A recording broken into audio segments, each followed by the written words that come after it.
Então, se você demonstra esse cuidado com a sua audiência, entrega valor e numa coisa gratuita, você entrega além do que você prometeu, a sua sensação de credibilidade aumenta drasticamente. E isso é o fator que você quer construir com o seu conteúdo, que é confiança.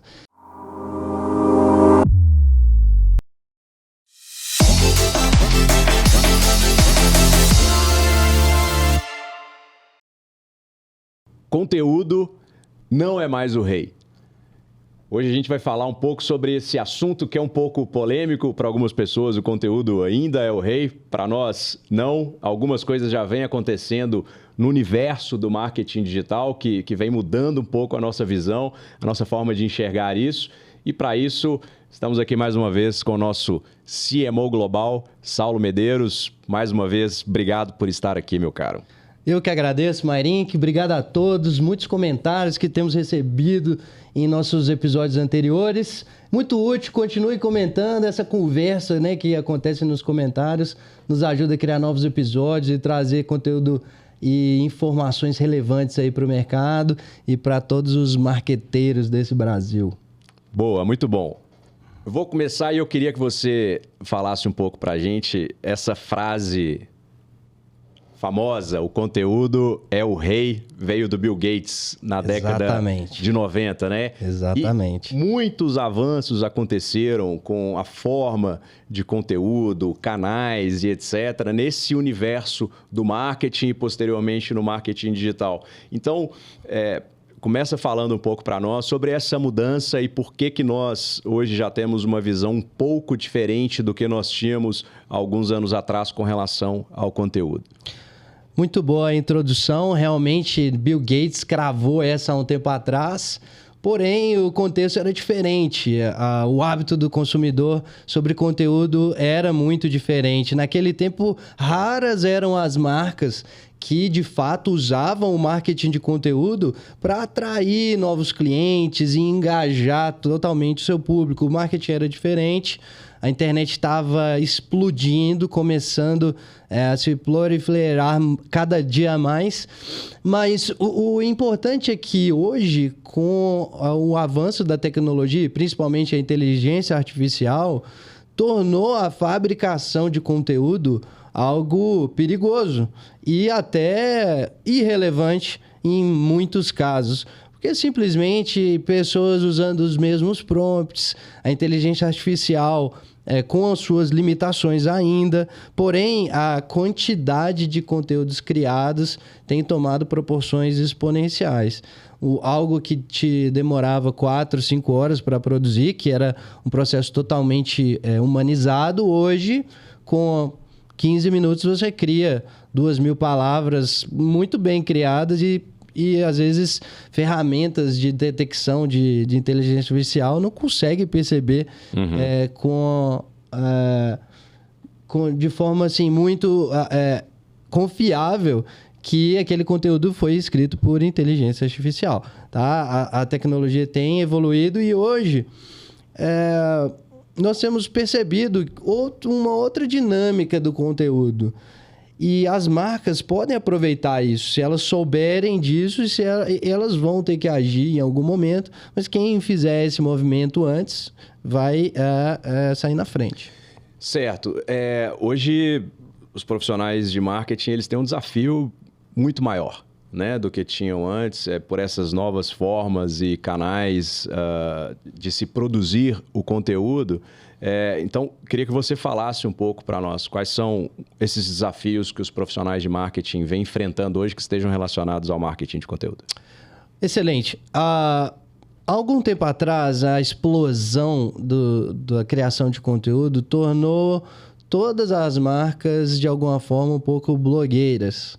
Né? Então, elas começaram a construir conteúdos a todo momento, uma frequência, uma quantidade de conteúdos enorme, porém, esse conteúdo, naquele momento, começou a gerar bastante resultado. Sabia que esses conteúdos hoje, até hoje, é responsável por 75% de tráfego orgânico para as marcas? Conteúdo de blog. Conteúdo de blog. Uau. Isso é muito importante, ainda é muito relevante. Além disso, esses conteúdos são responsáveis por 11% do tráfego de visitantes frequentes no seu site, de pessoas que retornam para o seu site. Ainda é a grande massa de conteúdo que foram criados naquele tempo. Além disso, os conteúdos ajudaram as empresas a ganharem bastante links, né? Que é uma coisa essencial para o posicionamento, para a autoridade da sua marca online, aquisição de links, e os conteúdos até hoje são relevantes para isso. A gente não quer dizer aqui que o conteúdo não importa mais. A gente tem todos esses benefícios de conteúdo, mas tem os desafios. Numa pesquisa recente, a gente constatou que os profissionais de marketing, a gente fez essa pergunta: qual é o seu maior desafio na geração de conteúdo, no seu marketing de conteúdo? E em primeiro lugar estava a geração de leads qualificados. Então, para dizer para todos que conteúdo é muito bom para gerar leads, mas não é especificamente a única forma, e gerar leads qualificados depende de mais coisas, ok?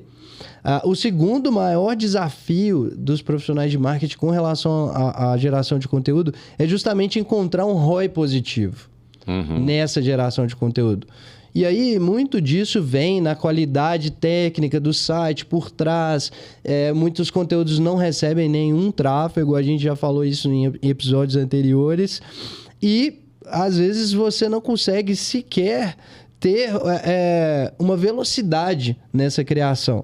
Então, esses desafios eles ainda estão frequentes, mas a gente queria mostrar que hoje essa quantidade de conteúdo não é o que mais importa. Pelo contrário, marcas produzindo conteúdos em excesso têm sido punidas pelo Google.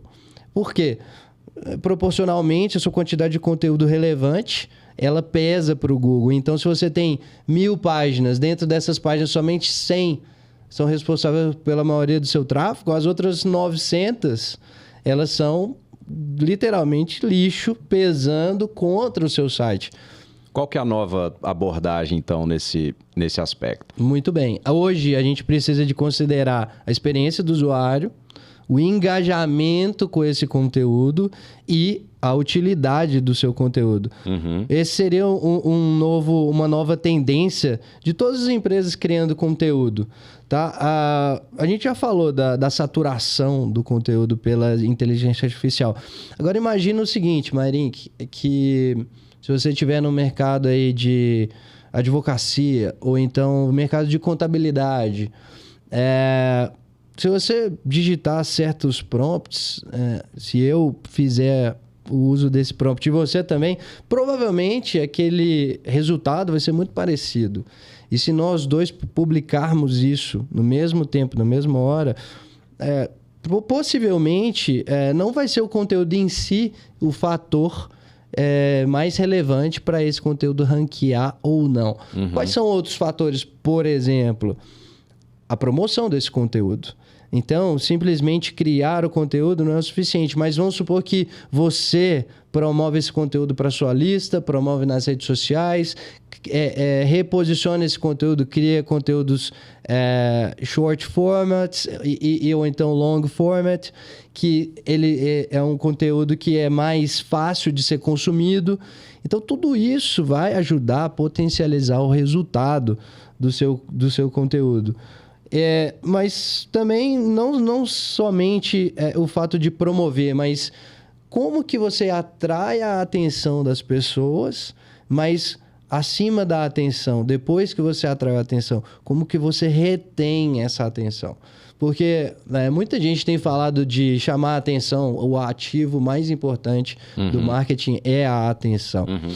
E, de fato, é inegável que a atenção é importante, porém, a atenção sem a retenção, ela é muito prejudicial para uma marca. Se coloca no lugar de um usuário que viu um anúncio, clicou, mas quando ele foi consumir o que estava por trás do anúncio, ele se frustra. Então, a decepção, ela gera um efeito negativo muito grande para a marca. Então, toda marca que está conseguindo conquistar a atenção do seu público tem que se dar conta que a sua promessa ela tem que ser cumprida. Senão, o efeito negativo é muito maior. Legal. E a nossa ideia aqui é trazer para vocês também algumas armadilhas com relação ao marketing. Isso que o Saulo vai falar um pouco mais para a gente também. Sobre o marketing de conteúdo e as suas armadilhas hoje em dia. Exatamente. Pensa o seguinte, a principal armadilha do conteúdo hoje, não a principal, mas uma delas que é realmente muito dramática, são as métricas. Muitas pessoas usam somente métricas de vaidade. Exemplo, quantidade de tráfego. Isso não necessariamente significa um resultado para a marca. Mas se você olhar quantos clientes vieram daquele tráfego orgânico, por exemplo, é uma métrica muito melhor, muito mais valiosa. Porém, é uma métrica um pouco mais detalhada, difícil de se obter. Então, às vezes as marcas não possuem um projeto tão avançado de conteúdo assim que conseguem traquear durante todo o funil da onde que veio aquele cliente. Então, se você quer investir em conteúdo, tenha certeza de ter por trás as métricas e um traqueamento muito mais avançado do que simplesmente essas métricas de quantidade no topo do funil.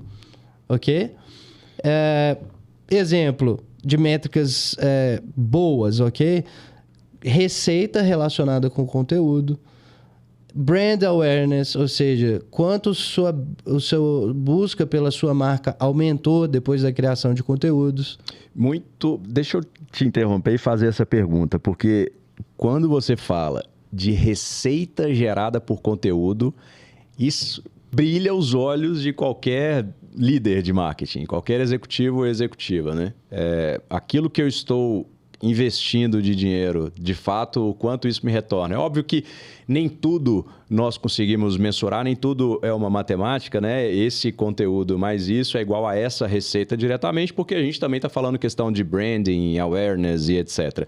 Mas você pode trazer um exemplo para a gente de como os profissionais de marketing eles podem fazer para tentar medir um pouco melhor essa geração de receita versus a produção do conteúdo? Claro, e essa pergunta é muito boa. Uma grande oportunidade, às vezes perdida pelas empresas, é na hora da conversão daquele lead, você não entender de onde ele veio. E onde ele veio é um parâmetro técnico muito fácil de recuperar. Né? No caminho da navegação do seu cliente, você pode traquear e saber exatamente de quais foram as páginas que trouxeram aquele lead.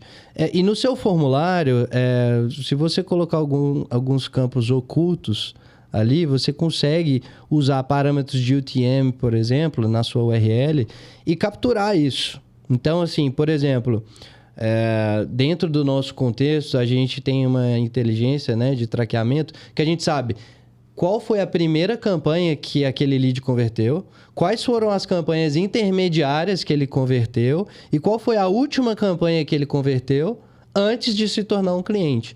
Então, a gente tem uma atribuição que a gente chama de multitouch para saber de onde veio aquela receita. E aí, dependendo da forma que você quer analisar os dados, você pode trazer a sua relevância maior para a primeira campanha, e você pode atribuir todo o valor para a primeira campanha que trouxe esse lead, tá?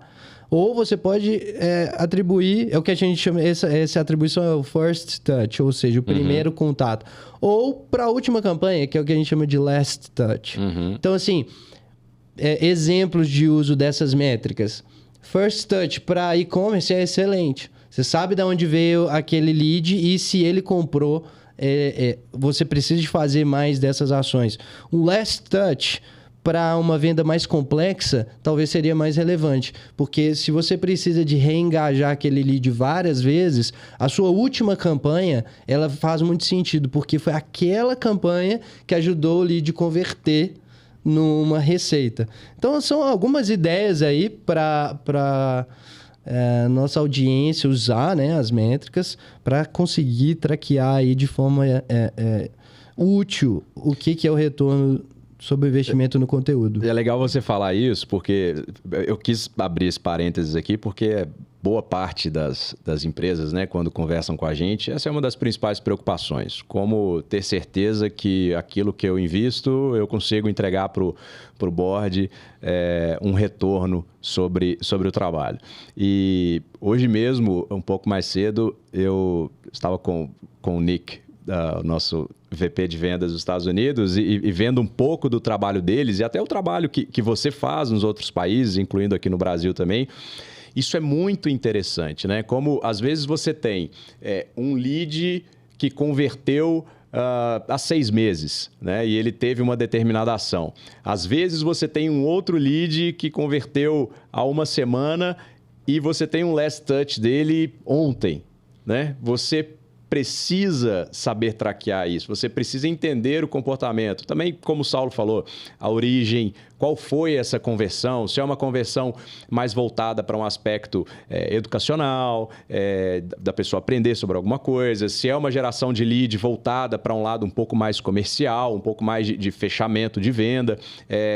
E essa questão da venda complexa que ele citou é muito importante. A gente trabalha todos os dias analisando os nossos leads com relação a esse first touch, esse last touch, cruzando ali algumas outras informações para que o nosso time de vendas às vezes possa entrar em contato ou eles mesmos entram em contato conosco pedindo alguma ajuda. Então, além disso, acrescentando uma outra coisa, a importância do time de marketing e do time de vendas, né? Estarem muito bem conectados para a gente conseguir lá na ponta amarrar essa receita e com isso provar o resultado do nosso investimento, né? Exatamente. E essa integração de vendas com marketing, ela é totalmente analítica, ela via dados, né? É claro que as campanhas são planejadas em conjunto e se você puder fazer dessa forma, melhor ainda.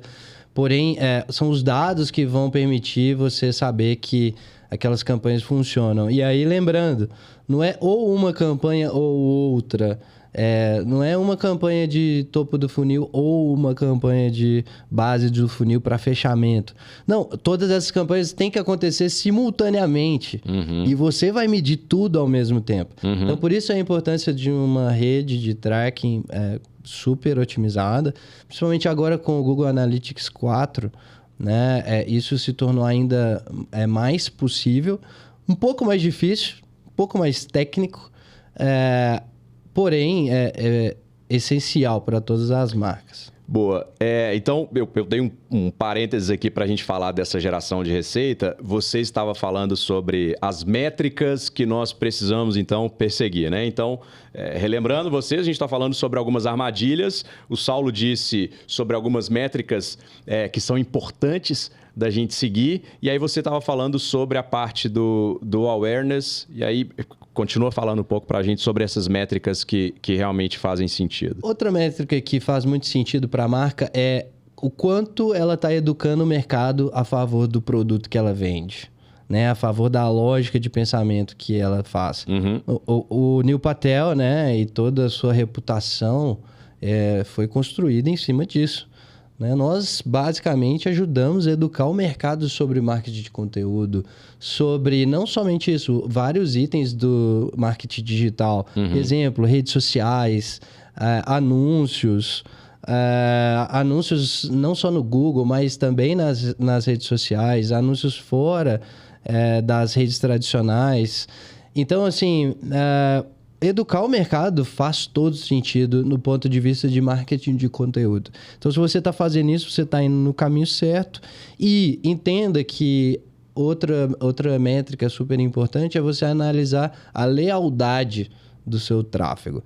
Então, se você tem tráfego recorrente, isso é muito importante. Se você consegue ver que as buscas pela sua marca têm aumentado, isso é muito relevante. No nosso caso, quando a gente faz uma campanha específica, a gente consegue ver um aumento de brand queries, que são as buscas pela marca exata. Ou seja, se alguém busca por redes sociais, ela adiciona rede social Neil Patel. Ou, por exemplo, um exemplo clássico agora com as redes sociais foi o shadow ban, né? Que você às vezes era excluído, né? O seu alcance era retirado completamente, mas você não sabia, né? Isso foi um termo muito buscado e as pessoas buscavam as fontes com autoridade para falar sobre esse assunto. E a gente viu demais um aumento sobre shadow ban, Neil Patel. Ou seja, as pessoas queriam saber o que o Neil Patel estava falando sobre esse tópico. Outro que foi muito frequente, recente, foi TikTok Ads. Então, a pessoa colocava, eu quero saber mais sobre anúncios no TikTok, como fazer isso. Olha. E aí colocava junto o Neil Patel. Então, porque o nosso conteúdo, ele é educacional. Ele ajuda demais o mercado a entender como funciona e quais são as melhores práticas, né? Nossos conteúdos, eles são cheios de tutoriais. Então, isso é uma estratégia para que a gente aumente nosso topo do funil. Muito, muito legal você trazer isso, porque, assim, que nós precisamos educar o mercado, né? Que a sua marca precisa educar o mercado e os clientes em potencial, isso todo mundo já sabe, né? Agora, trabalhar dessa forma, onde você consegue medir exatamente essa lealdade que o Saulo está falando, é muito precioso isso para a gente no marketing digital. E disso, o que nós conseguimos também é fragmentar em outros tipos de conteúdo, né? Então, se as pessoas passam a buscar por TikTok Ads, como o Saulo comentou, daí você pode traduzir isso em um webinário, explicar isso num post de blog, fazer o que quer que seja com esse conteúdo para educar ainda mais esse mercado, né? Então, você monitora e você sente o que o mercado precisa e o que o mercado quer. Isso, inclusive, pode te ajudar até na reformulação do seu produto e do seu serviço, né? Então... Claro. A intenção de busca, né? E as próprias buscas, elas demonstram uma intenção por trás, né? Da sua audiência. Então, como fazer é uma intenção de atitude. Mas muitas vezes as marcas procuram como fazer, mas elas não têm braço para executar. Né? E os detalhes de cada plataforma de anúncios são tão grandes que muitas vezes isso fica inviável. E por isso a gente adapta, cria novos produtos para atender essa demanda do mercado. Boa. Mais alguma métrica para a gente partir para a próxima armadilha ou essas já são as principais? A única que eu poderia citar além dessa é você criar uma audiência. Então, não só as visitas do seu site podem se tornar uma audiência, né, personalizada, mas captar essa audiência no formato dos contatos. Então, ter o telefone e o e-mail dessas pessoas que visitam o seu site é fundamental. E para você ter isso, você vai trocar por alguma coisa de valor que elas queiram, né? Então, captação de leads básica com troca de valor. Exemplo, uma pesquisa nova sobre o mercado ou as melhores práticas, guias passo a passo, o checklist, por exemplo. Foi uma coisa que a gente fez recentemente agora com o GA4. O Google Analytics 4 forçou todo mundo a sair do Universal, né, a versão anterior, e ir para a nova. Só que isso foi um sacrifício para muitas marcas. Muitas marcas não sabiam como fazer. A gente fez um checklist de como elas deveriam se preparar e divulgou para o mercado. Se você quisesse esse checklist, basta você deixar os seus contatos. Então, isso é uma forma básica de captação de lead. Todo mundo pode entender o que é valor para a sua audiência e transformar numa estratégia de captura de leads. É interessante você falar isso, porque eu vejo alguns comentários, né? Algumas empresas até, pessoas com cargos até relevantes dentro do marketing, dizerem que essa estratégia dentro do marketing digital, ela é super batida, que ela não faz mais sentido, né?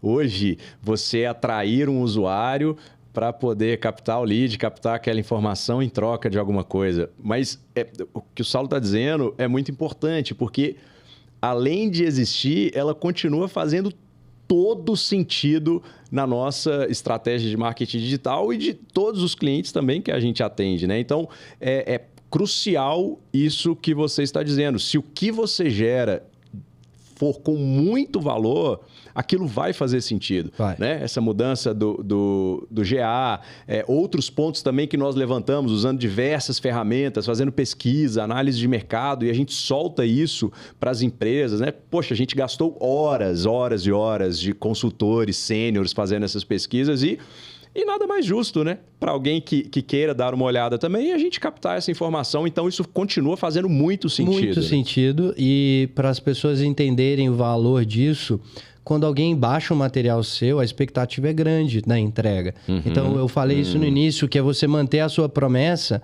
Então, nesse material, por exemplo, a gente over-deliver, a gente entregava mais do que a gente prometeu. No final do relatório, você tinha um passo a passo para criar 7 relatórios dentro do Google Analytics 4 exclusivos para e-commerce.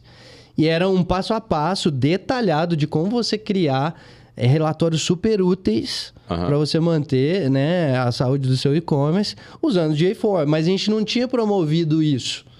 Então, assim, quando a pessoa entrava nesse material, ele via que a entrega era muito mais do que eles esperavam. E o nível de satisfação aumenta muito. E isso contribui demais para a lealdade para sua marca, sua confiança e etc. Eu gosto muito de falar que a primeira coisa para existir uma transação comercial é a confiança. Então, você não vai tirar do bolso, né, o seu cartão de crédito num lugar onde que você não confia. Né? Se quer, você vai entrar num estabelecimento assim. E online, o que tem quantidade de pessoas fazendo coisas rasas, insuficientes, às vezes sem valor, é muito grande. Então, se você demonstra esse cuidado com a sua audiência, entrega valor e numa coisa gratuita, você entrega além do que você prometeu, a sua sensação de credibilidade aumenta drasticamente. E isso é o fator que você quer construir com o seu conteúdo, que é confiança.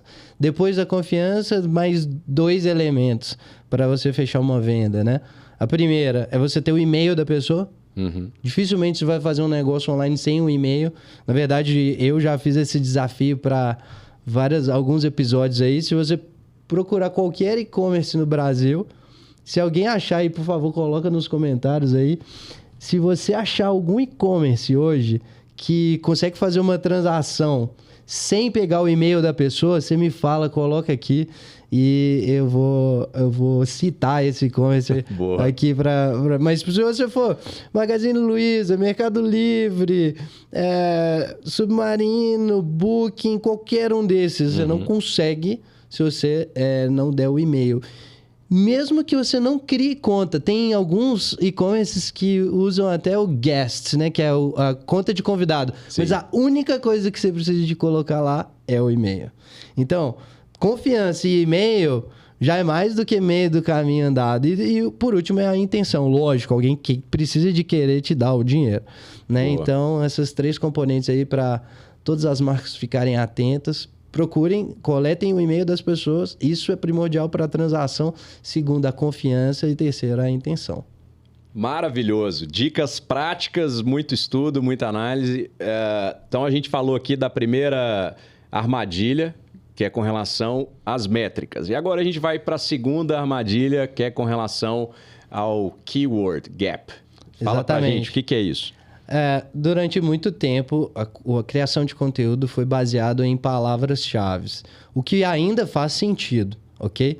O que é uma palavra-chave? É um contexto do seu produto ou da situação da sua audiência, aonde existe algum potencial de interseção. Então, se você tem um estudo de palavras-chave, basicamente você tem um estudo do que a sua audiência está procurando, como que você resolve, quais são os problemas que ela tem e como que ela busca pela sua solução. Essa deveria ser a orientação básica para um estudo de palavras-chave.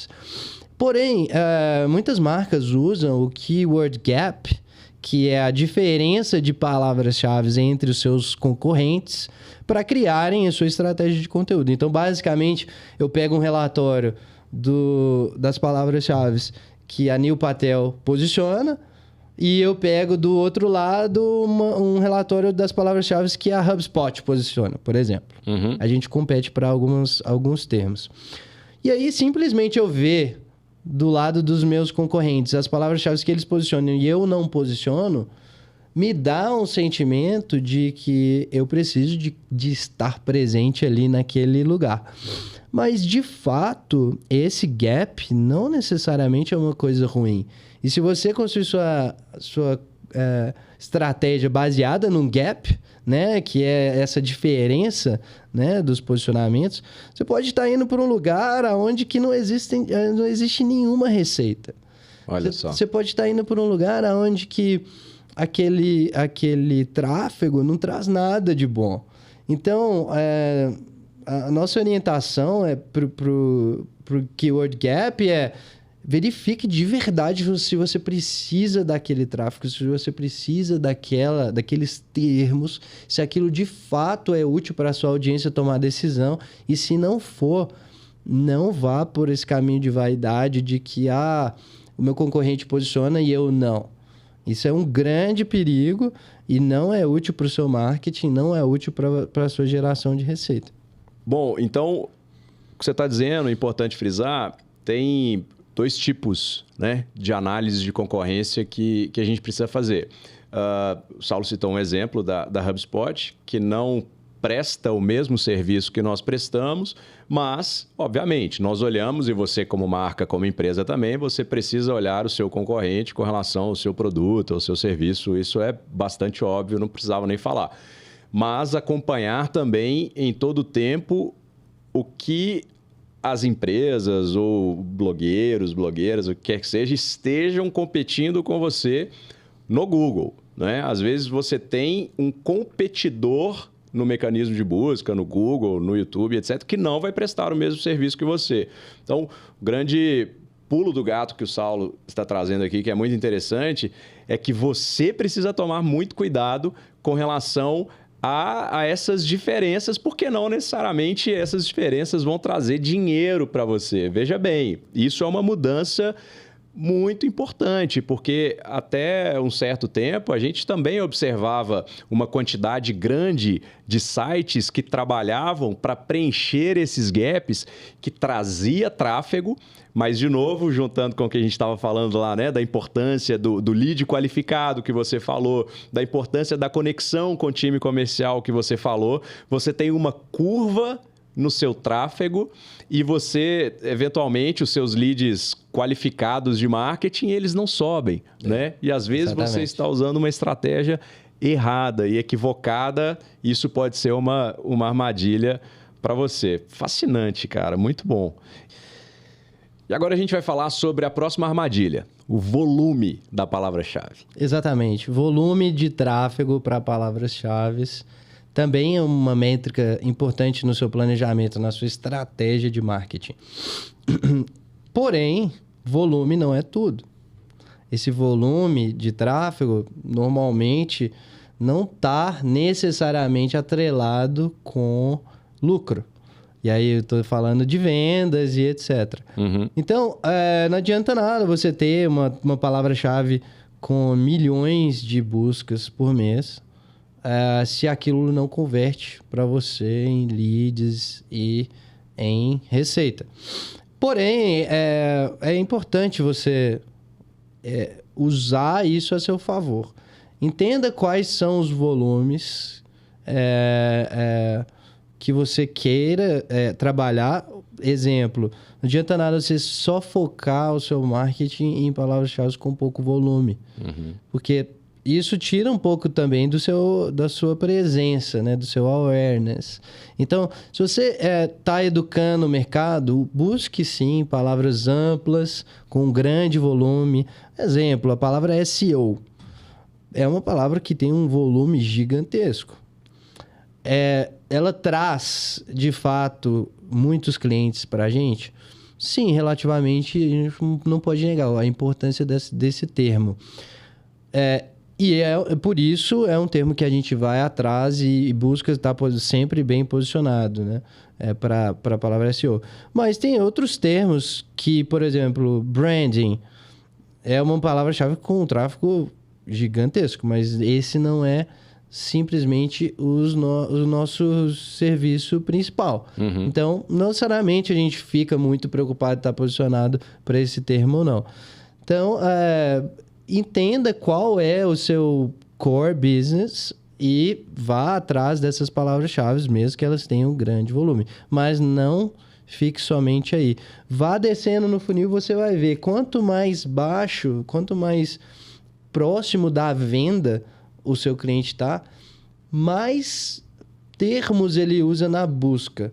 Então, por exemplo, alguém que está buscando uma agência, né, serviços como a gente oferece, no topo do funil ele busca SEO, mas no fundo do funil ele busca melhores agências de SEO em Belo Horizonte, ou São Paulo, ou Curitiba. Esse é um termo que é muito mais qualificado para a venda e denota. Então, perceba a quantidade de palavras que você usa na busca. Né?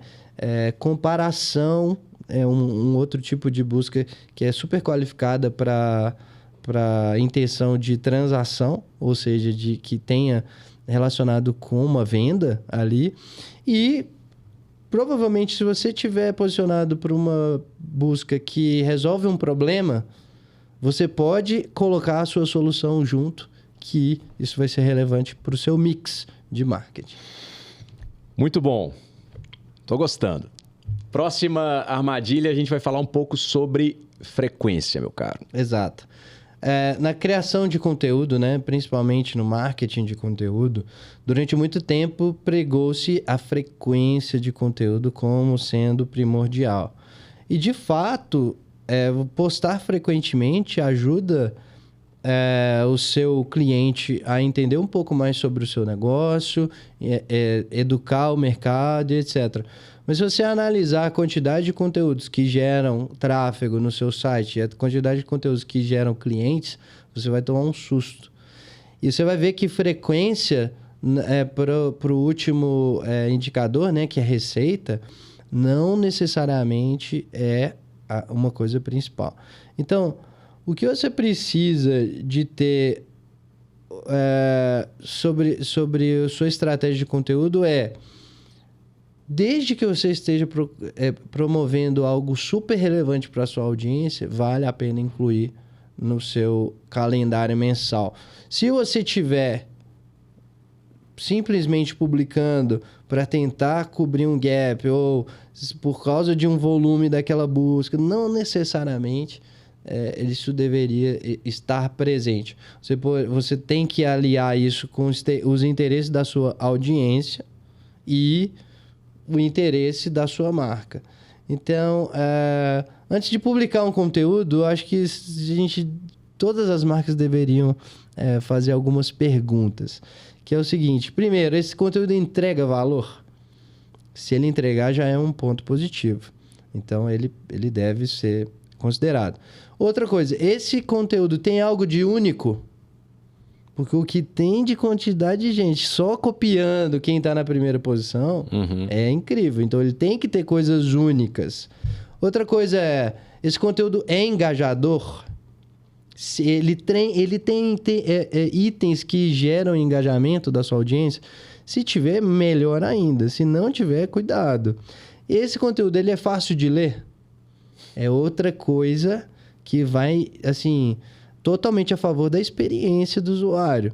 E, por último, ele tem um call to action, ou seja, uma chamada pro seu visitante ele executar uma ação que você quer, seja ele de conversão, seja ele de ir para a página de preços, seja ele de adicionar um item no carrinho, entendeu? Então, se você tiver essas 5 perguntas e todas elas a resposta for sim, ok, publica.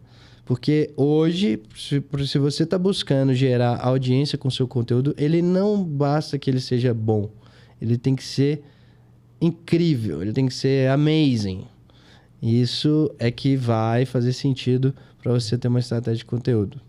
Vou até repetir que isso é bem importante. Então, seu conteúdo tem que ser valioso, Seu conteúdo tem que ser único, seu conteúdo precisa engajar, o seu conteúdo precisa ser fácil de ler e o seu conteúdo tem que ter uma chamada para ação, um CTA considerável aí para você atrair e fazer com que esses leitores se transformem em leads. Deixa eu fazer uma observação com relação a esse conteúdo fácil de ler, né? Além de você trabalhar esteticamente esse conteúdo, para mim tem uma questão muito importante onde eu vejo muitas marcas falharem nessa questão da facilidade de leitura, que é a comunicação. Vou contar uma história rápida, isso aconteceu essa semana comigo. Eu estava em casa, fui limpar a minha piscina, era feriado de carnaval, fui limpar sozinho e não fazia a menor ideia como que limpava. Tem uma pessoa, um especialista, cada especialista com sua especialidade, eu não sou essa pessoa. E feriado de carnaval, não tinha ninguém, resolvi tentar ligar, acionar bombas, tinha 6 registros diferentes. Aí lá vou eu para o YouTube, começo a pesquisar, fazer isso, aquilo. Quando eu vi, já tinham 40 minutos que eu tentei fazer o negócio. Enfim, não deu. E eu liguei no feriado pro piscineiro, não tive alternativa. E ele me mandou uma mensagem curta e objetiva. Ligue esse, desligue aquele e acione tal coisa. Ponto final. Cara, eu fiz exatamente as 3 coisas que ele me falou. E o negócio não funcionou. E eu fiquei transtornado. Falei, cara, não é possível. Chamei um outro que teve disponibilidade de ir lá na minha casa. Essa pessoa chega lá na minha casa, tudo bem, você sabia que você tem que desligar esse aqui? Sim. E acionar aquele lá? Sim. E acionar isso aqui? Sim. Beleza, próxima vez, então, quando você fizer isso, você aperta esse botão aqui. Pum, ele apertou e o negócio funcionou. Ou seja, o primeiro cara me passou uma informação dos 3 registros, mas não me passou a informação do botão. Então, assim, eu me senti, cara, sinceramente, um tapado ali, porque era muito óbvio, sinceramente. Então, assim, a questão não necessariamente era 100% a culpa do cara ali, não. Mas cara, trazendo essa história aqui para você, como profissional de marketing, para sua marca, o que é óbvio para você, às vezes não é óbvio para o seu consumidor, às vezes não é óbvio para o seu cliente em potencial. Então, assim, o apertar o botão que esse primeiro piscineiro não me falou e o segundo me falou, foi crucial para eu fazer o negócio funcionar. Agora eu te pergunto, quando eu tiver uma dúvida ou quiser até valorizar o serviço, eu vou atrás de quem? Quem me deu uma fácil leitura de como ter uma ação para resolver o meu problema. Então, se atenha a essas 5 questões que o Saulo trouxe aqui, que vão ser muito valiosas e, como ele disse, não aperte o seu botão de publicar, por mais que você esteja tentado, se o seu conteúdo não tiver essas 5 características. Muito bom. Olha só como que a educação fideliza, né? Esse cara te ensinou algo e com certeza te fidelizou, né? Exatamente. Você vai esquecer todos os outros contatos de piscineiro que você tem e é claro que você só vai consultar com esse cara. É melhor você publicar menos conteúdo, mas desde que ele seja um conteúdo excelente, do que simplesmente você ficar publicando conteúdos medíocres. Boa, muito bom. E pensa com quem eu já fechei toda semana, né? Com o segundo, obviamente, não o primeiro. Mas, enfim. Partindo para a próxima armadilha, o que a gente chama de one trick. E aí eu queria que você explicasse um pouco o que significa isso. É o seguinte, o Google atualiza as suas guidelines, né? Muito frequentemente.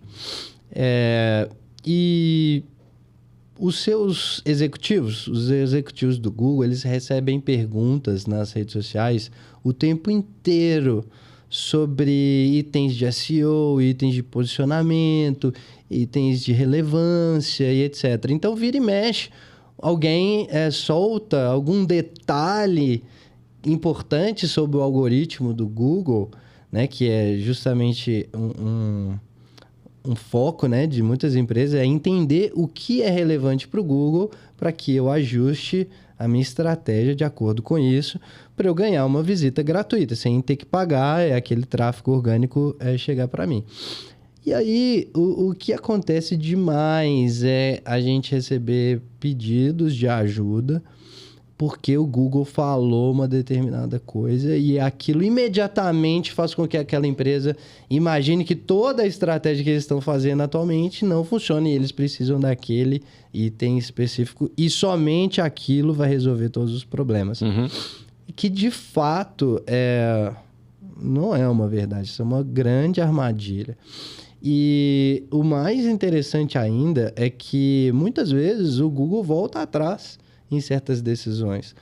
Eu lembro muito bem, há algum tempo atrás, pessoas falando que meta description não importava e não sei o que, etc. E a gente nunca deixou de fazer uma meta description bem otimizada, né? E aí o Google já voltou atrás várias vezes nesse tópico. Ele vai e volta várias vezes, até que hoje a meta é tão importante que o Google se dá ao direito de mudar sua meta description do jeito que ele quiser, se ele achar que é mais relevante para o usuário. Então, isso é o tamanho da importância, né, de algumas coisas. Então, você precisa de dar atenção para isso, mas cuidado para isso não virar uma obsessão e isso te distrair de todas as outras coisas que você precisa de fazer. Isso, na verdade, é uma regra composta, né? O SEO, o posicionamento e conteúdo não é simplesmente uma fórmula única. A cada momento, a cada semana que você evolui nessa estratégia, você vai ver que existe coisas a mais que você precisa de adicionar nessa sua estratégia para que ela funcione e performe cada vez mais. Ótimo. Então, vamos para a próxima aqui, que é a distribuição Exato. de conteúdo, e tem muita gente que cai nessa armadilha. Claro que criar conteúdo é importante, distribuir e promover esse conteúdo talvez seja até mais importante. Por que eu falo isso? Porque se você constrói um conteúdo e não promove esse conteúdo, a chance dele receber tráfego diminui drasticamente. Então, promover conteúdo é importante, mas cuidado. Primeiro, eu já falei isso e vou repetir. Se você chama a atenção das pessoas e frustra essa atenção, isso vai contra a sua marca. Então, se você tem uma lista de 100 mil pessoas no seu e-mail, ou que seja 1.000, tanto faz o tamanho, mas você divulga um conteúdo que ele não é tão bom assim, ok? A chance de você frustrar a sua lista é muito grande. O seu próximo e-mail vai ser menos relevante para muita gente. Então, tome bastante cuidado com a distribuição de conteúdos ruins, ok? Outra coisa é se você está vendendo a atenção. É claro que cada plataforma tem o direito de vender produtos para sua audiência, mas a comercialização de links, por exemplo, é algo contra as diretrizes do Google. Então, tome bastante cuidado com isso. Nós não recomendamos isso para nenhum cliente e comprar links também é algo muito perigoso. Então, tome bastante cuidado com o que você está fazendo em relação ao seu link building. Além disso, você forçar linkar para certas pessoas também, você pode ser punido. Que todo site, né, na hora de promover um conteúdo, precisa de ter atenção sobre o que eles estão... que tipo de conexão você está gerando. Então, pense naquele checklist nosso de publicação de conteúdo, mas pense também agora num novo checklist, o checklist de promoção. E use os mesmos termos. Isso tem valor para a sua audiência, tem algo de único que faz sentido, esse conteúdo vai gerar engajamento, tem um CTA relevante e ele faz sentido para a sua audiência, ele vai ser fácil de ser consumido. Então, se sim, de novo, promova ele rapidamente, mas tome bastante cuidado. Boa. E o próximo, AI, a gente não podia deixar de falar dessa armadilha, e tem uma frase que eu gosto muito que vocês usaram, que é a seguinte: contar somente com o AI para a produção de conteúdo é uma receita para mediocridade. Então, essa pode ser também uma armadilha na produção de conteúdo, que é a inteligência artificial. Inteligência artificial é realmente uma tecnologia fantástica. Isso a gente não pode negar.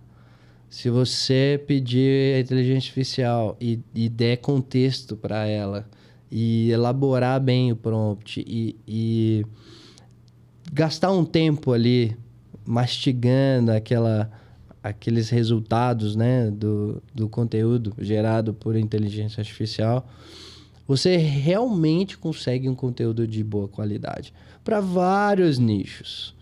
E isso é inegável. Se você usa o ChatGPT Plus com plugins integrado e usa as funções mais tops que existem na inteligência artificial atualmente, de fato você consegue criar algo com bastante qualidade. Porém, você tem que ter atenção no que você está fazendo. Se você usar somente a inteligência artificial, provavelmente você está assumindo um grande risco. Agora vamos falar de dados. Fizemos essa pesquisa e foram criados 1.000 artigos. Uhum. E perguntamos para em torno de 80 pessoas.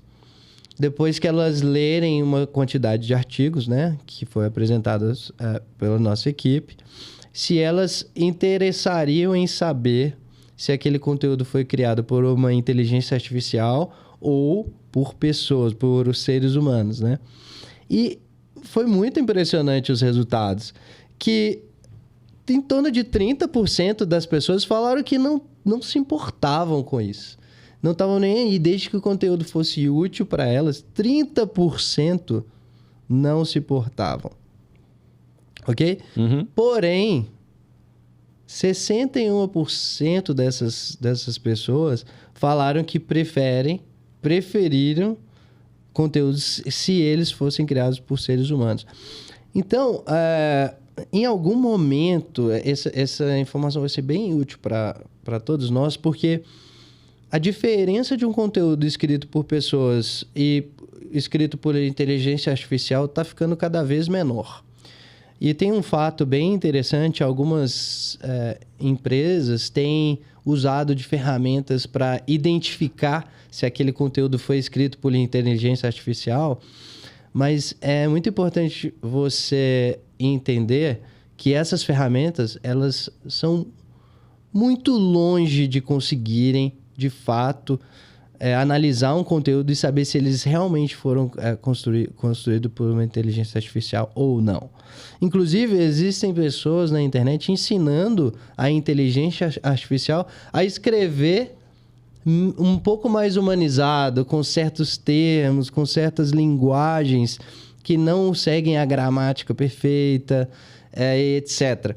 Para justamente passar por esses filtros.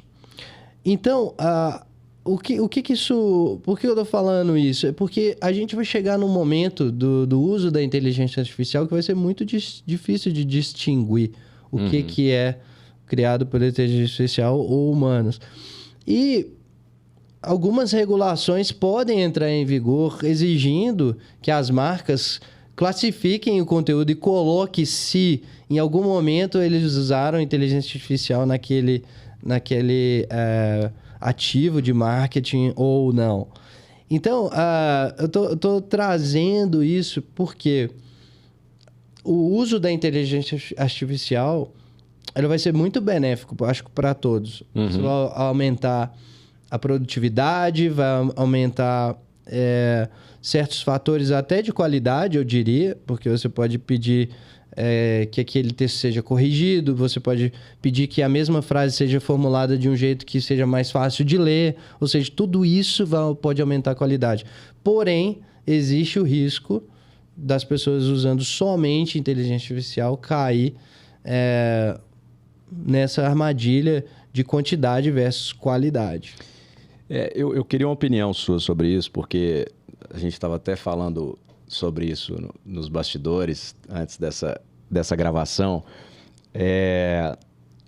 A criatividade humana, né? Tudo que vem toda a sua experiência, isso conta muito também para produção de conteúdo, para o que quer que seja. Mas aí, Saulo, a gente estava falando exatamente sobre os prompts, né? Sobre todo o input que a gente coloca ali para uma inteligência artificial. E eu dou uma bugada às vezes com relação a isso, porque se você cada vez mais coloca as suas características, né, pessoais, digamos, eu gravei uma série de conteúdos, eu já tenho 500 videocasts, 1000 artigos de blog, etc. E se eu trouxer isso para uma inteligência artificial, principalmente do ponto de vista de áudio, né, ela vai captar exatamente o meu jeito de falar e com isso ela vai conseguir produzir conteúdos e eu fico imaginando isso já como inteligência artificial que ajusta ali a sua fala, a sua boca, a sua própria voz, você dublando a você mesmo. Então, onde a gente vai parar com essa produção de conteúdo e com esse novo formato que a gente vê, né? Talvez você vai ter você mesmo falando, publicando conteúdo, mas sem necessariamente você ter feito isso, né? Então, o mercado vem mudando muito, né? Isso está ficando muito, muito maluco, né? É um grande paradigma, mas eu sugiro às empresas usando inteligência artificial tomar cuidado com alguns pontos que eu vou citar aqui para que o conteúdo fique melhor e que a gente tenha um mercado de conteúdo muito melhor do que simplesmente ir usando a inteligência artificial à revelia.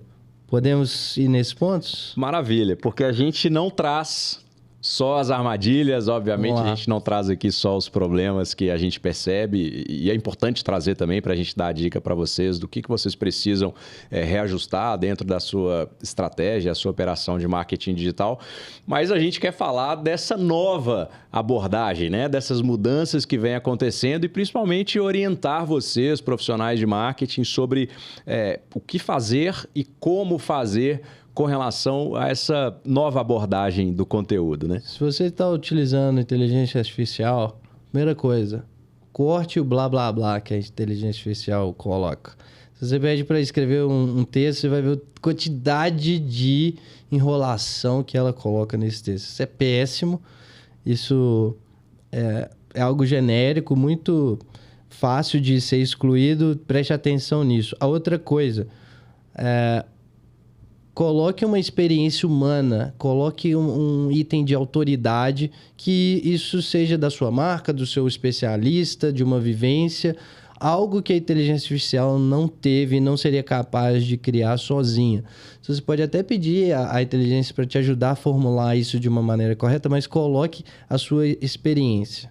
Tá? Legal. Outra coisa, tome cuidado com alucinação. Alucinação? Exatamente. Muitas vezes a inteligência artificial cita coisas que não existem.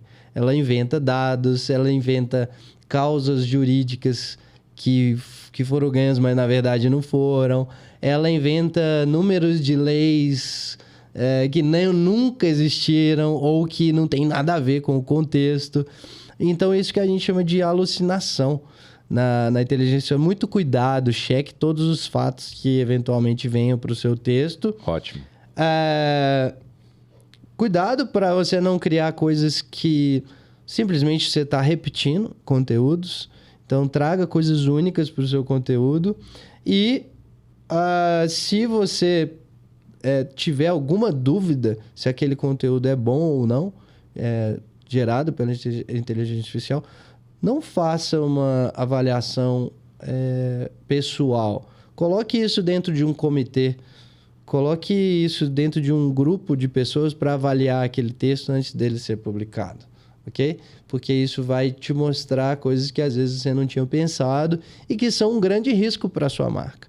Então, coloque aí esses pontos e use a inteligência artificial com moderação. Curti. Muito bom. Então, trazendo tudo isso para esse novo approach do conteúdo.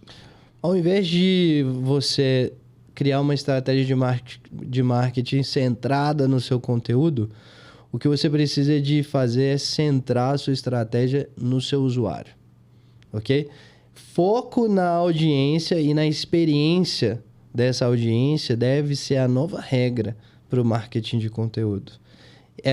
Seja a segmentação, seja você criar conteúdos menores, mas eles mais úteis, e converter a audiência de uma forma muito mais, vamos dizer assim, sem pressão, sem forçação de barra em coisas que você já sabe que as pessoas já estão cansadas. Ok? Então, quais são os elementos? Storytelling hoje cada vez mais importante no seu conteúdo. Ou conteúdos baseados em dados, que são algo único dentro da sua narrativa. Então, se você tem uma pesquisa, se você tem uma audiência, se você consegue fazer isso, entregue isso para sua audiência, isso tem muito valor. Ok? E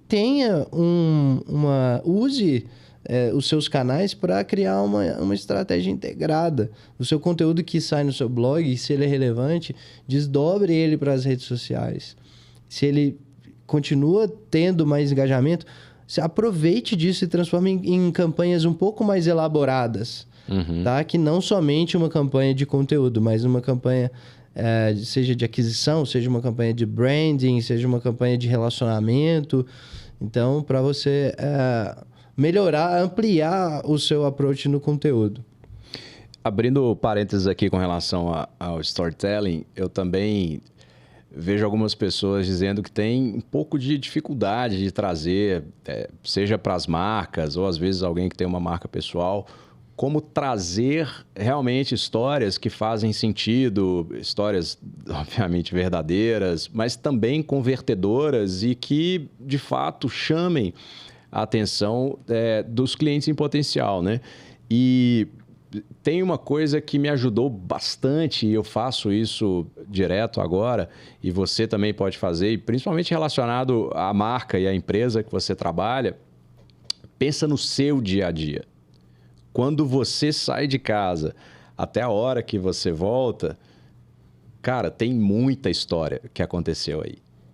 E quais são as conexões que você consegue trazer desse seu dia a dia para a sua marca?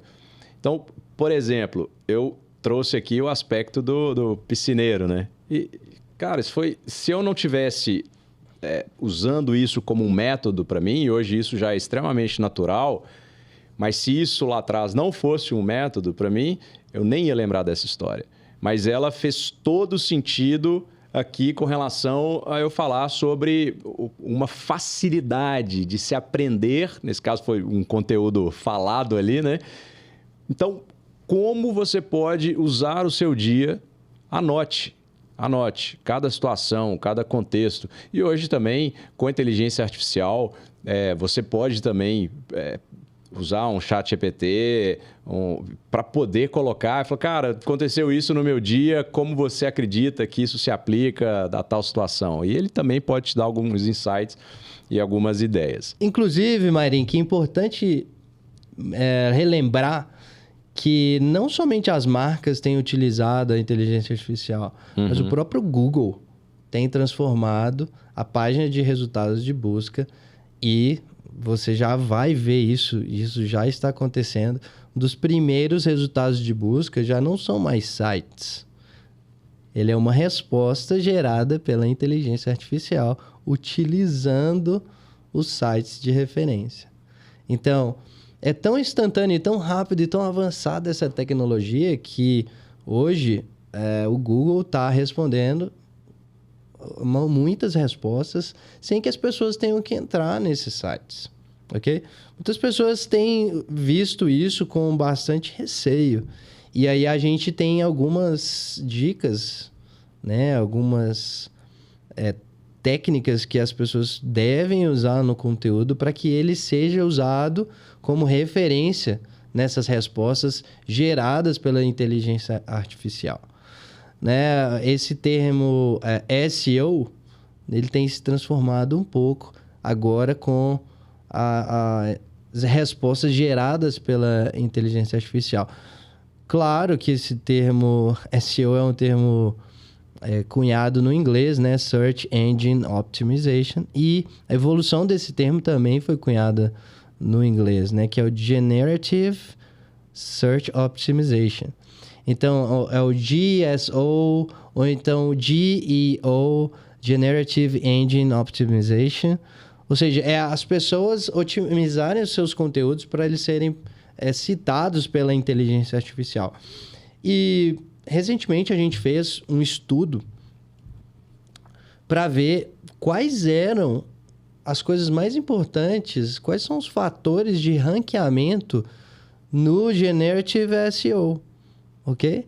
Então, se no ranking normal dos sites ali, nos resultados de busca, a gente já sabe vários fatores, agora, quais são os fatores para você ser citado pela inteligência artificial? Isso é um segredo, né? Um ouro aqui que a gente está divulgando para todos dentro desse estudo. E a gente viu que a primeira coisa é a autoridade. Se a sua marca tem uma autoridade naquele assunto, a chance dela ser citada é muito alta. Segundo, é a relevância do seu conteúdo. Se ele tem as palavras-chave da busca, isso ainda continua sendo importante.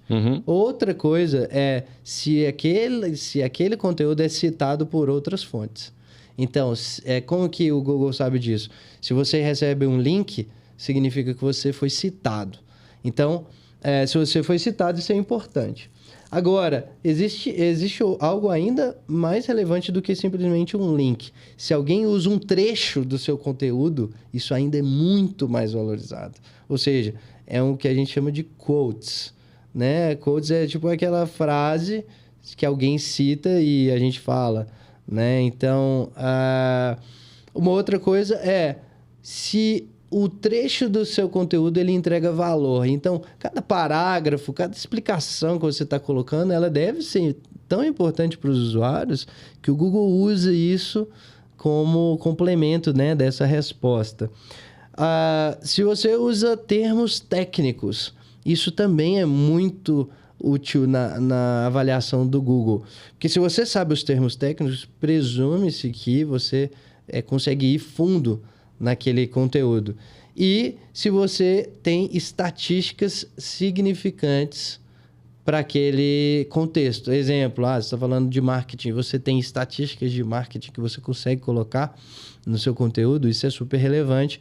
E a inteligência artificial vai usar disso para citar o seu conteúdo e para dar uma resposta relevante para o seu usuário. Você sabe que dentro desses segredos aí que você está citando, eu acredito muito que o próprio serviço de Digital PR das agências, ele vai crescer absurdamente na minha visão, né? Porque você falou de autoridade, de otimização de palavras-chave, tem também a questão da naturalidade, a fluência do conteúdo, né? Dele ser fácil de entender, os termos técnicos, etc. Agora, como que... E principalmente o branding, né? Essa questão de criar a sua marca, de ter essa autoridade reconhecida pelo mercado, reconhecida pelas pessoas. Pense que você traz uma pesquisa, né, para o mercado.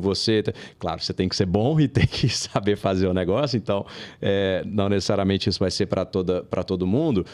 Mas o que é que você, como marca, pode fazer, né, para gerar valor para o mercado e, com isso, ter um relacionamento com a imprensa, com veículos e etc., para que esses veículos eles te ajudem a divulgar mais, a espalhar mais esse conteúdo, né? Então, de longe, essa produção de conteúdo ela não fica e nem pode ficar mais restrita ao seu blog. Ela não pode ficar restrita a um vídeo no YouTube, por exemplo. Ela precisa propagar, ainda mais em tempos hoje de AI generativa. Então, eu acredito que esse serviço de Digital PR ele vai crescer absurdamente ainda dentro desse mercado, né? Com certeza. Uma outra coisa que vem mudando muito é a quantidade de palavras-chave para você posicionar na primeira posição e até para você ser citado pela inteligência artificial. Antigamente, né, pesquisas que foram publicadas falavam que os conteúdos precisavam ser conteúdos longos. E aí é o que a gente tem dado o nome de TikTokification. Olha aí. A influência do TikTok no conteúdo, até conteúdo de blog. Então, a quantidade de palavras-chave hoje mudou muito. Em média, 500 palavras já é o suficiente para você posicionar em vários mercados. Porém, tem alguns mercados que são até menos. Os mercados que exigem ainda mais palavras-chave é o mercado de turismo. Então, textos longos no mercado de turismo ainda são muito bem posicionados. Olha.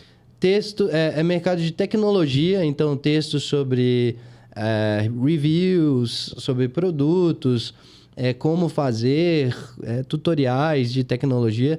Textos longos ainda são muito bem posicionados. E conteúdos de entretenimento.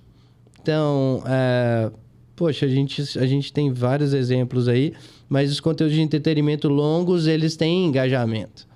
Agora, áreas mais técnicas como economia, educação, área de automóveis, construção, esporte, mercado de varejo em geral, conteúdos mais curtos tendem a ter uma posição melhor atualmente. Ou seja, isso é um paradigma grande na criação de conteúdo, onde que algumas empresas até cobravam pela quantidade de palavras, né, que tinha um texto. Que, de fato, hoje, quem faz isso tem um modelo ainda antigo. Então, assim, a relevância do conteúdo e a maneira com que você escreve ou o quanto de trabalho dá para você criar um conteúdo, isso deveria ser a sua métrica para classificar preço, ao invés de quantidade de palavras. Tá? Então, isso é um paradigma do mercado, mexe com todo mundo, mexe com fornecedores, mexe com produção de texto, mexe com tudo e vai fazer a gente dar bastante atenção ao que o Google colocou como referência, né, na criação de conteúdo, que é o EEAT, né, que é Expertise, Experience, Authoritativeness and Trustworthiness. Então, eu vou vou falar. Experiência, expertise, autoridade e confiança em português, tá? Bom, então isso vai resumir bem. A gente está falando muito sobre entrega de valor, né? Como gerar valor, trabalhar com autoridade, brand awareness e etc. Então, eu acredito que esses pilares aqui que o Google traz, isso vai resumir de uma forma muito prática também para os profissionais de marketing trabalharem a sua produção de conteúdo e geração de valor, né? Exato. Então, você vai ver que os conteúdos que contêm esses componentes, eles vão começar a receber mais visitas. Os que não têm esse componente vão começar a cair. E atualmente, temos recebido um grande número de pedidos, né, de pessoas, de clientes potenciais, nos procuram justamente por isso. Eles estão vendo uma queda drástica no seu tráfego orgânico e as razões são essas que a gente está apontando aqui nessa conversa de hoje. O seu conteúdo ele precisa de ser muito melhor do que ele é. Então, você vai precisar de deletar alguns conteúdos inúteis no seu site. Você vai precisar de reformular vários conteúdos e você vai entender que, às vezes, você vai perder um tráfego, mas isso não necessariamente vai afetar a sua receita. Tá? A sua quantidade de leads, etc. Deve ser uma métrica que você precisa de ter atenção na hora de você avaliar a estratégia. Tá. Você pode falar um pouco mais sobre esses 4 pilares da expertise, da experiência, da autoridade? Claro. Da confiança? Vamos pegar o primeiro pilar, expertise. O que é expertise? É você ter uma prova de que você é uma autoridade naquele assunto, né? Você comprovar com dados que você pode falar sobre aquilo. Então, exemplo, Dr. Gigi, nosso endócrino maravilhoso, melhor endócrino de Belo Horizonte, quiçá do Brasil, famoso agora, indo para os Estados Unidos internacional. Dr. Gigi já atendeu mais de 10 mil clientes. Nossa. Então, você sabe que ele tem a expertise. Se você procurar endócrino em Belo Horizonte, você vai ver a quantidade de reviews que ele tem. Mas não vai ser o Gigi, né? Gigi é o nosso... Não. Jean Eldin, da Clínica Natur. Né? Vou fazer um merchan aqui pra ele. Boa. Mas é incrível o trabalho que ele faz.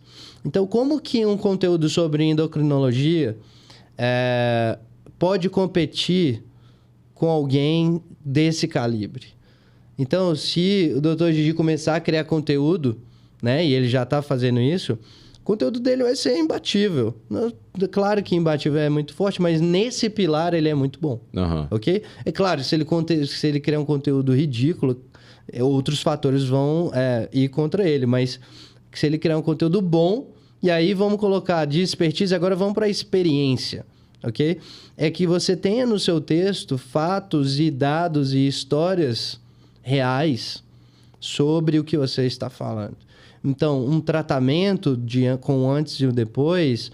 É claro que as nuances dos conteúdos na área médica, elas são muito detalhadas, a gente precisa ter muito cuidado. Exato. Mas, por exemplo, se você tiver depoimentos de pacientes, citações a favor do que você propôs e como isso foi feito, mas não é citação e esconder o nome da pessoa. Não, é citar a pessoa, colocar o LinkedIn de quem foi atendido ali, etc. Só que isso é muito sensível. Imagina ainda mais num conteúdo médico, né? Às vezes as pessoas estão fazendo um tratamento para emagrecimento, mas ninguém quer falar que às vezes está fazendo um tratamento assim. Tem pessoas que se sentem constrangidas. Não que isso seja uma regra para avaliação, né, do que é bom ou ruim, mas é algo sensível. Não, uma coisa assim. Então, assim, se você consegue colocar isso no seu conteúdo, isso te traz uma relevância altíssima, justamente pela dificuldade que é você replicar isso. Então, usando uma inteligência artificial, se você fizer isso sem credibilidade, é muito perigoso. Pode ir contra a sua marca. Sim. Ok? E depois vamos lá em autoridade. A autoridade, ela é não somente na sua classificação e na sua formação profissional e etc., mas também o Google entende como autoridade alguém que seja relevante para outras pessoas. Ok? E o jeito que o Google entendeu de classificar a autoridade é justamente a quantidade de links que aquela pessoa recebe. Para quem não sabe, o Google nasceu, né? Os criadores do Google, na verdade, eles trabalhavam numa biblioteca. E eles precisavam de classificar os livros na hora que alguém estivesse buscando por um livro, por um assunto. E como que eles classificavam esse sistema que eles tinham? Justamente o principal critério que deixou esse sistema ultra otimizado era a quantidade de citações em outros livros que aquele livro tinha. Então, talvez eu vou dar um exemplo assim bobo, que eu não sei exatamente, mas, por exemplo, Shakespeare. Shakespeare é citado em inúmeras obras, ou então Freud. Citado, claro, um dos maiores pesquisadores da psicologia, etc. e tal. Então, os livros, as obras dele tinham mais relevância do que outros, justamente porque eram citados. E esse sistema de citação virou, né, o que a gente tem em relação com os links. Hoje, você receber um link de alguém, né, de um site e tal, é algo difícil. Não é simples de você ter um link. A pessoa ela se compromete quando ela coloca um link, porque ela, de fato, ela está citando você como uma referência para algum ponto. Então, quanto mais links você conseguir, mais autoridade você tem diante dos olhos do Google, ok? Então, isso é algo fundamental na sua estratégia. E aí, por último, é a confiança.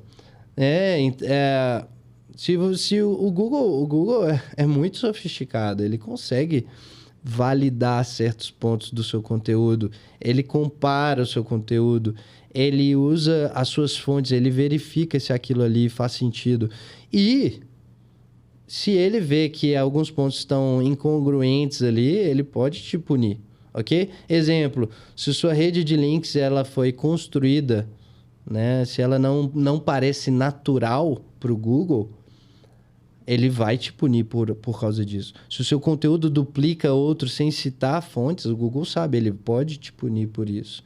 Então, esses são alguns detalhes aí do EEAT, né? Ou então EEAT, que o Google propôs nos seus guidelines recentemente, que as pessoas deveriam prestar atenção e fazer uso deles. Agora, Saulo, a gente falou sobre engajamento e eu queria que você falasse sobre a experiência com conteúdo interativo também, que faz parte dessa nova abordagem. O conteúdo hoje é passivo de se consumir, né? O conteúdo só escrito, ele é bem limitado com relação ao engajamento. Então, durante o seu conteúdo, procure ter elementos que vão além desse consumo passivo. E aí, quais são esses elementos? Perguntas e respostas no formato de quiz, ou então, se você puder criar elementos que você consegue explorar um pouco mais. Exemplo, um tour virtual, ou então uma pequena demonstração daquilo que você está falando. Seja até num GIF animado, mostrando uma tela do seu sistema, mexendo ali. Ou então, às vezes, até você simular uma função do seu sistema e possibilitar que o usuário interaja com aquela função ali, mesmo que ela seja limitada, né? Que ele seja como se fosse um mockup, mas... Exemplo, se você precisa de fazer um tutorial, isso é muito útil, né? Um entretenimento a mais ali no seu conteúdo que ajuda ele a ter mais relevância sem ser somente aquele conteúdo de texto chato. Isso vai partir, então, para uma integração, às vezes também, entre canais, para você amarrar essa lógica aí de interatividade, né? Justamente. E se você conseguir fazer com que as suas redes sociais... engajem de outra forma, você pode justamente num texto de blog, você embedar, por exemplo, um post seu do Instagram que fez justamente uma pergunta, fez uma enquete, né? Então, tudo isso é justamente essa sinergia de conteúdo que a gente tem proposto tanto para os nossos clientes, que é a integração dos canais. Então, se o seu conteúdo é bom, ele deve ser promovido, mas você deve fazer essa interseção, né, de conteúdos de e-mail, redes sociais, etc. Porque ao longo dessa jornada, você não está simplesmente construindo uma audiência. Essa audiência está fidelizando e essa audiência está caminhando para se tornar uma comunidade. Legal. E trazer... Dar um exemplo que me veio à cabeça aqui sobre usar diferentes canais, que você está dizendo. Tem muitas marcas já relacionadas à moda, seja roupa, tem uma marca de óculos escuro que já faz muito isso no aplicativo, né? Você pega todos os modelos que existem lá no aplicativo, só coloca a câmera do seu celular e você consegue ver ali um pouco como que você ficou. Agora, interessante como a gente pode... metrificar, avaliar cada momento dessa jornada do consumidor e integrar isso. Então, por exemplo, você faz uma campanha de e-mail, você chama essa pessoa eventualmente para um post no blog, você mede se aquilo teve uma certa eficácia naquela semana, dali você pode jogar essa pessoa para o aplicativo para fazer aquele teste, do aplicativo você pode ter um botão que joga para o WhatsApp, se a pessoa já estiver interessada, olá, estou interessado nesse tal produto, que já pode te jogar para uma loja mais próxima ou para um vendedor ou o que quer que seja. Então, a importância de estar conectado também, né, como você está dizendo, em diferentes tipos de canais para a gente conseguir amarrar aí no bom sentido esse cliente em potencial nosso, né? Exato. E um caso clássico disso é que marcas gigantescas têm utilizado os conteúdos gerados pelos seus próprios consumidores para vender os seus produtos. A Shein, como é que fala? Shein. Eles fazem isso. Você sabia que quando eles vão divulgar uma peça, principalmente de roupa feminina, aquela peça começa com uma modelo, mas assim que eles recebem, assim que eles veem uma postagem de alguém com aquela roupa que eles identificam, aquele modelo, eles pedem permissão para usar a foto daquele consumidor no site oficial daquela roupa. E muitas... isso começou assim, mas muitas hoje influencers enviam suas próprias fotos para que elas estejam lá, como se fosse a vitrine daquela roupa. Então, assim, esse conteúdo gerado pelo usuário e esse senso de comunidade permite que o consumidor participe dessa narrativa. E quando uma marca consegue atingir esse status, ela fica... o nível de fidelidade, né, na vida das pessoas, ela fica... eu esqueci a palavra, mas o nível de fidelidade fica muito alto.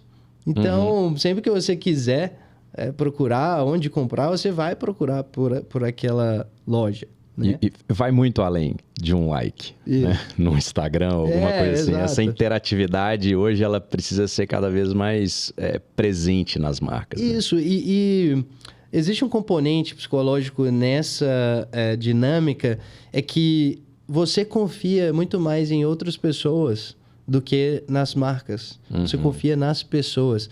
Então, quando você traz o seu comprador como um autor, né? Por isso a importância dos creators, né? Hoje, todo consumidor seu pode ser um creator e ele pode te ajudar a vender mais. E você não somente aproveita disso nas suas vendas, mas como você recompensa também esses creators que jogam a favor da sua marca. E isso vai dando cada vez mais força para a sua comunidade. Né? Quando você tem uma comunidade que fala sobre o seu produto, como a gente tem, por exemplo, no Uber Suggestion, Answer the Public, as pessoas estão interessadas em melhorar o produto.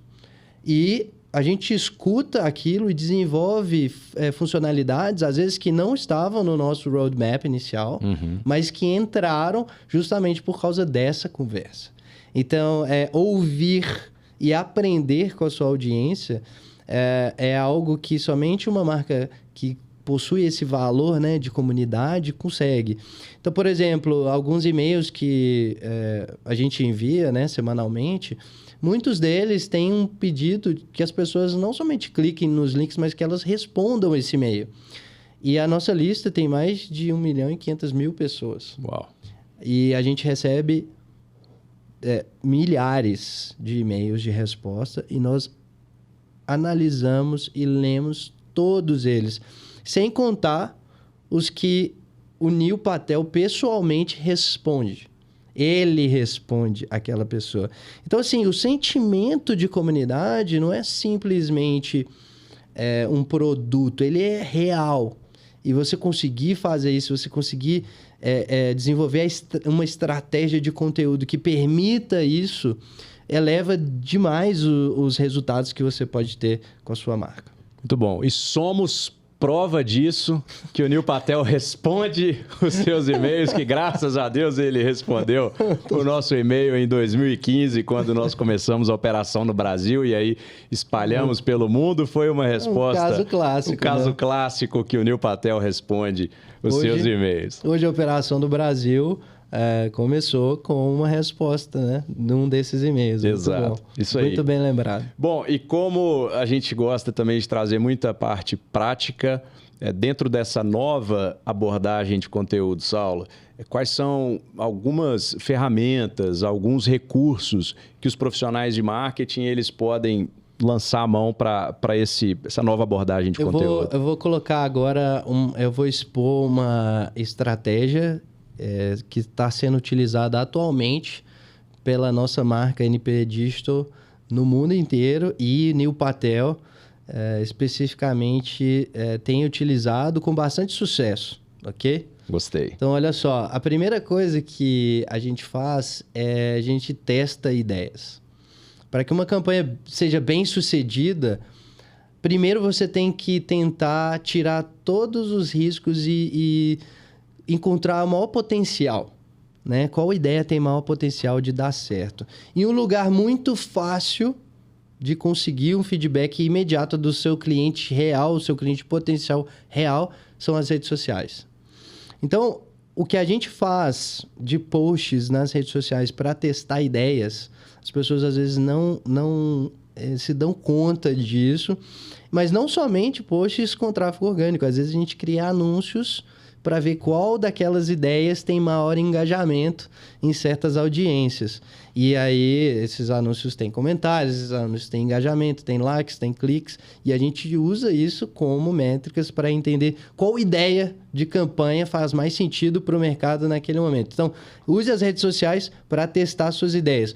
Uma vez que você viu o engajamento, algum engajamento que sobressai sobre outros, você transforma isso em um conteúdo um pouco mais avançado. No nosso caso, a gente faz vídeos curtos, com aquele mote, com aquela ideia, com aquele dado, etc. Tá? Mas eu posso fazer um outro exemplo, uma marca de roupas, por exemplo. Ela pode pegar o sketch de vários designers para a nova coleção, colocar na rede social e testar, fazer um termômetro do que dá certo e do que não dá. Porque ali ela não se comprometeu com nada. E pelo contrário, ela está pedindo a participação. Tudo bem, ela está se expondo um pouquinho para os concorrentes, mas e daí? Ela está engajando muito mais, né? O risco é muito baixo. E aí, depois daquele sketch ali que a gente faz, né? A gente vai para os conteúdos um pouquinho mais sofisticados. No caso, acabei de falar, vídeos curtos. Então, a gente começa a fazer uma série de vídeos curtos e com o intuito de entender se aquele vídeo ainda mantém o engajamento que a ideia inicial tinha. Porque o que acontece a gente teve uma impressão que aquilo ia ser bom, mas será que vai ser bom mesmo? Então, a gente pode ir para essa campanha que é um pouquinho mais avançada. E se esse vídeo continuar tendo engajamento, tendo respostas positivas, a gente transforma isso num formato mais longo de conteúdo. E aí é um vídeo de 1 hora ou 2 horas no YouTube, é uma palestra, alguma coisa assim que venha a engajar, um texto de blog, coisas mais avançadas, pesquisas sobre aquele tema. E se aquilo ali ainda continuar a dar certo, aí a gente transforma isso numa campanha muito mais elaborada de aquisição, com investimento em anúncio, com equipe, com um mote, às vezes uma campanha que vai durar uma temporada maior.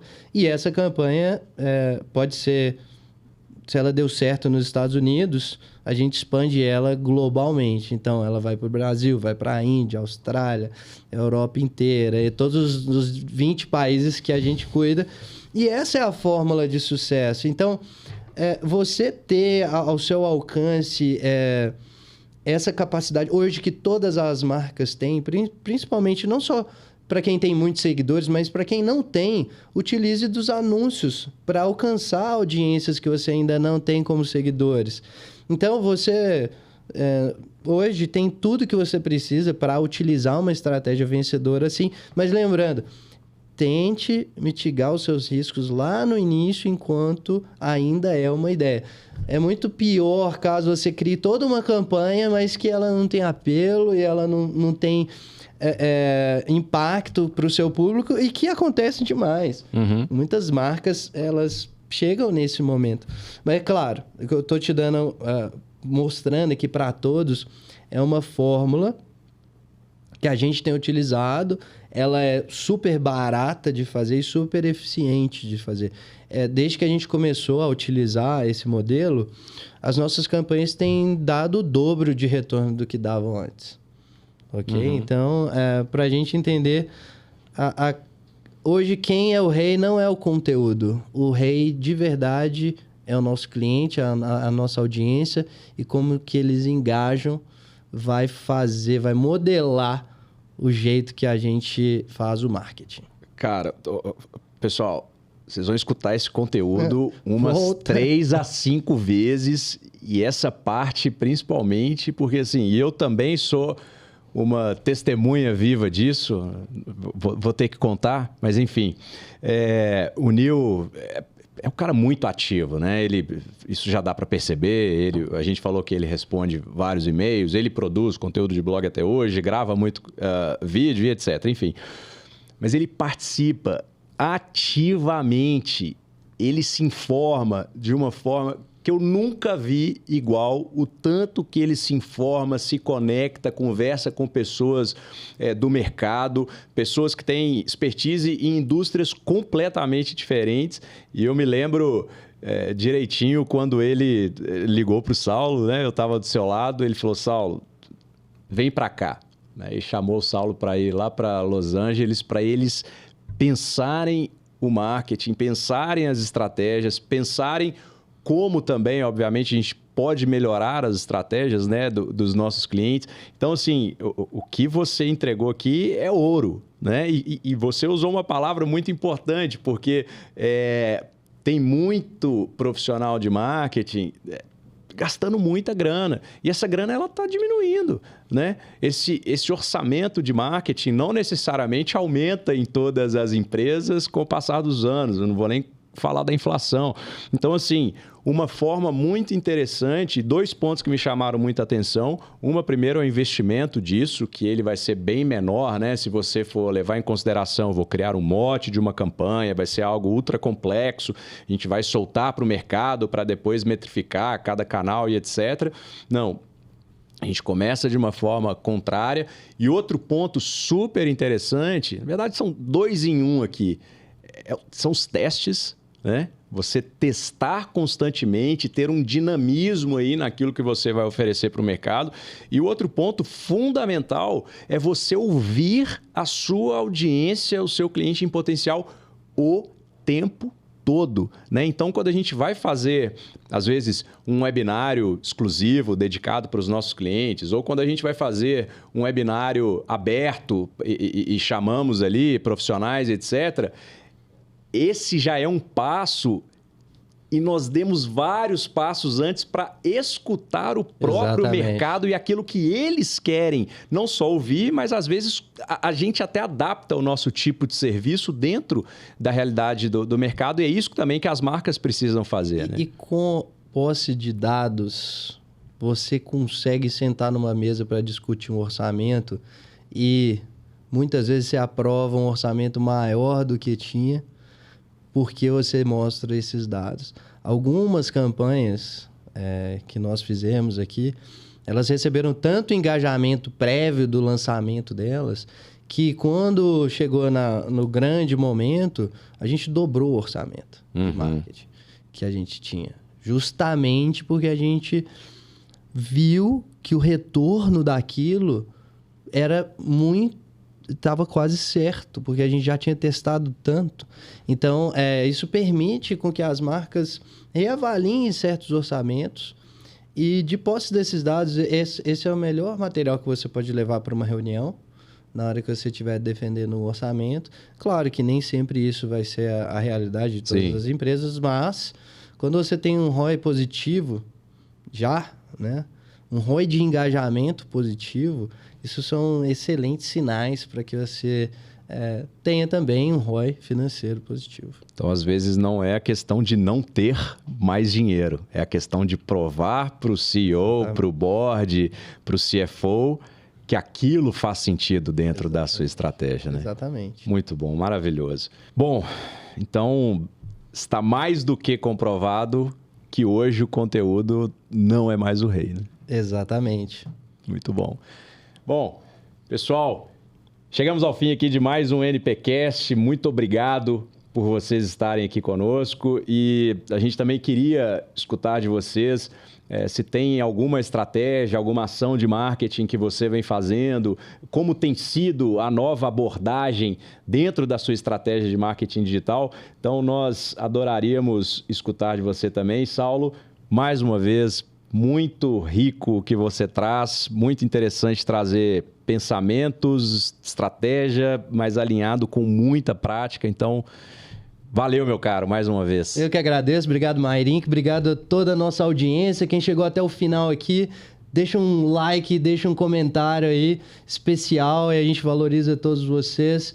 Esperamos que tenhamos respondido algumas perguntas, algumas dúvidas e que essa nova era do conteúdo faça sentido para você. Adapte a sua estratégia e vamos para a prática. Maravilha. Milhões. Valeu. Fui.